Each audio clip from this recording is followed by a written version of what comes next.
Greetings, fellow mechas. Today we'll be looking at the budget constraint. The budget constraint is all possible combinations of consumption that someone can afford given the prices of goods and the individual's income. The key equation for a budget constraint is P1 x1 plus P2 x2 is less than or equal to M. The variables are x1, x2, which is the consumer's bundle, P1, P2, which are the prices of the two goods, and M, which represents income. Remember this equation as we will use it for the following problem. Problem: if you spent your entire income, you could afford either 6 units of X and 13 units of Y, or 13 units of X and 6 units of Y. If you spent your entire income on X, how many units of X could you buy? Now, pause the video, take a few minutes, and solve this problem.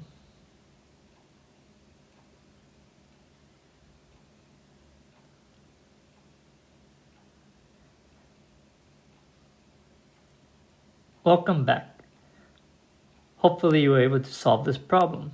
Now let's work on it together. So, for this problem, we have the first bundle. The first bundle is represented as 6 units of X and 13 units of Y, which is equal to some income, or M.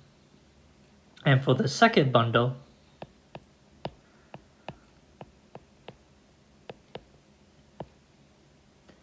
we have 13 units of X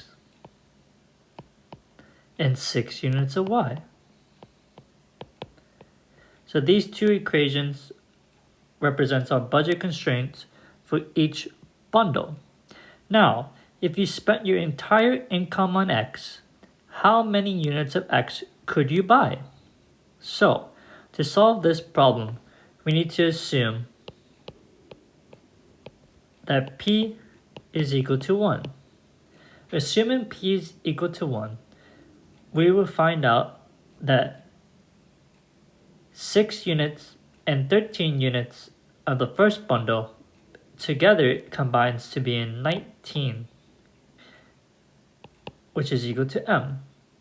So basically, our income of $19 represents 19 units because we bought 6 units at a price of 1 for X and 13 units at a price of 1 for Y.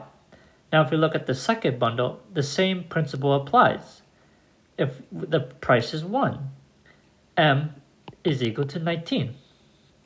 So we see that our income is equal to the amount of units per each product X and Y that we buy.